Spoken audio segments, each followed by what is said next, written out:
এখন যে সৌদি আরবের সরকার আছে, আমেরিকা ইসরায়েলের গোলাম আছে। তাই এখনকার সৌদি আরবকে ফলো করা যাবে না, আগেকার সৌদি আরবকে ফলো করতে হবে। যখন মক্কা মদিনার ইমাম মোল্লা আলী কারি ছিল, মক্কা মদিনার ইমাম, মক্কা মদিনার ফকিহ ইসমাইল হাক্কি ছিলেন, ইমাম ইবনে হাজার মক্কি ছিলেন, ইমাম আলভী ছিলেন। 200 বছর পূর্বে মক্কার ইমামের ফতোয়া, 400 বছর পূর্বে, 500 বছর পূর্বে, 700 বছর পূর্বে, 900 বছর পূর্বে, 950 বছর পূর্বে মক্কা মদিনার ইমামগণের ফতোয়া হলো মিলাদুন নবী পালন করা ইসলামে জায়েজ আছে। জোরে বলেন সুবহানাল্লাহ। কিভাবে আপনি পালন করবেন? ইমাম সিউতি রাহমাতুল্লাহ আলাইহি নিজের কিতাব আল হাবিলিল ফাতাওয়া, 2য় খণ্ড, 230 পৃষ্ঠা, বাইরুত লেবানন ছাপ, সেই কিতাবের মধ্যে লিখেছেন বিশ্ববিখ্যাত ইমাম, মক্কা শরীফের বিখ্যাত ফকিহ ইমাম ইবনে হাজার মক্কি রাহমাতুল্লাহ আলাইহি নিজের কিতাব ফাতাওয়া হাদিসিয়া, সৌদি আরব রিয়াজের ছাপ, সেই কিতাবের মধ্যে লিখতেছেন নবী মুস্তাফার জন্মের দিনে 12ই রবিউল আউয়ালে মানুষজনকে একত্রিত করে মিছিলের ব্যবস্থা করা, খাওয়া দাওয়ার ব্যবস্থা করা, দোয়া খায়রের ব্যবস্থা করা, জিকির আজকারের ব্যবস্থা করা, এই সমস্ত কাজ হচ্ছে মুস্তাহাব। যারা এই কাজগুলি করবে আল্লাহ তাদেরকে প্রচুর নেকি দান করবে। জোরে বলতে হবে সুবহানাল্লাহ। তো মুহাদ্দিসিনে কেরাম ফতোয়া দিয়ে ক্লিয়ার করে দিয়েছেন।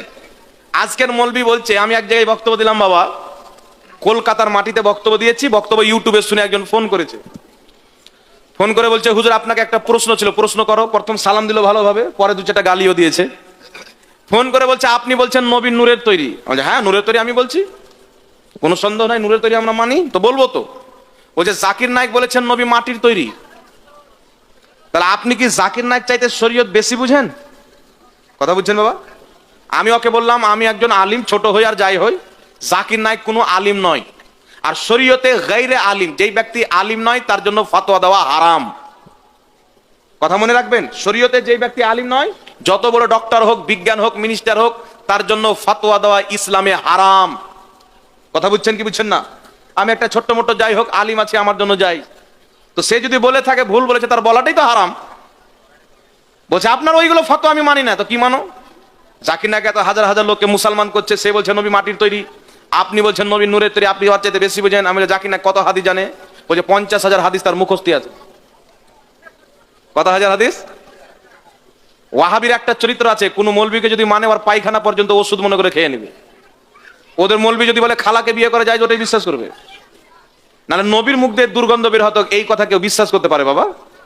হ্যাঁ, কালকে জালসাতে গিয়েছিলাম 24 পরগনা কলকাতা পার করে, রাস্তাতে আছি, ফোন করেছে, ফোন করে আমাকে বলছে যে আপনি আব্দুর রাজ্জাকের বিরুদ্ধে বলেন কেন? বাংলাদেশে একটা খেপা মৌলবী আছে, ওকে দেখলেই মনে করে নিবে যে সবসময় গাঁজা খেয়ে থাকে, মানে হুঁশে কোনো সময় থাকে না, বেহুশ থাকে। এই লোকটা বলছে নবীর মুখ দিয়ে দুর্গন্ধ বেরোতো, জিবরিল আমিন এসে বলছেন মোহাম্মদ তোমার মুখ দিয়ে দুর্গন্ধ বেরোচ্ছে, মিসওয়াক করো, মিসওয়াক।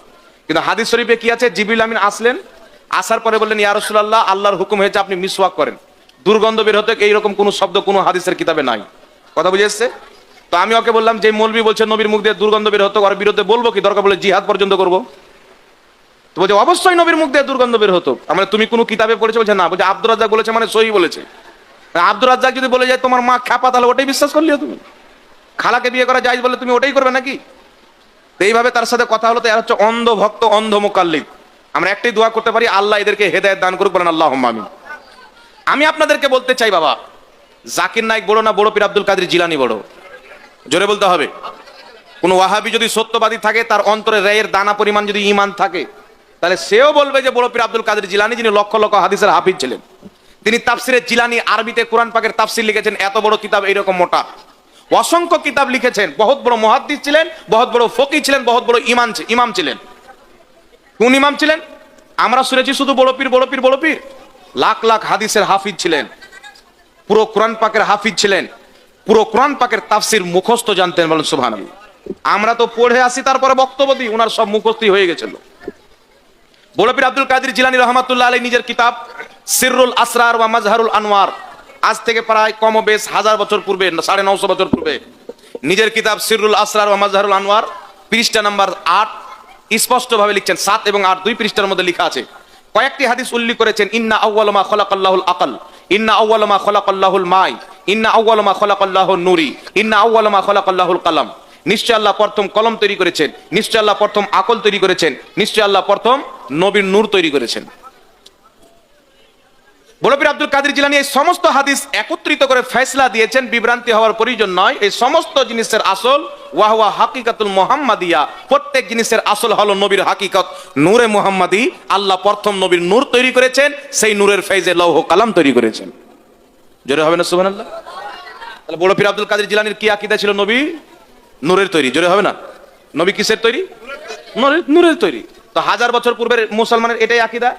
আজ থেকে 50 বছর পূর্বে যান, আপনাদের এলাকাতেও মনে হয় কেউ ছিল না যে নবী মাটির তৈরি, এই বলনাওয়ালা কেউ ছিল না। 100 বছর পূর্বে যাবেন তো মনে হয় গোটা বাঙালি ছিল না। হঠাৎ করে কিছু মৌলবি যুক্তি দিয়ে, যেইগুলো আমার আপনার মতো মানুষ আদম নবীর প্রতি আয়াত নাজিল হয়েছে নবীর উপরে ফিট করে লোককে গুমরা করে চলে গেল। লোক একবারও চিন্তা করলো না এতদিন কি মুসলমান বুঝতো না? বুঝতো, এতদিন এইরকম জাহিলদের ফিতনা ছিল না। তবে আমরা আহলে সুন্নাত ওয়াল জামাত ওটাই বিশ্বাস করি, কুরআন পাকে নবীকে মানুষ বলা হয়েছে, আমরা নবীকে মানুষ মানি। নবীকে নূর বলা হয়েছে, নবীকে নূরও মানি। তিনি নূরও ছিলেন, তিনি মানুষও ছিলেন। বলেন সুবহানাল্লাহ।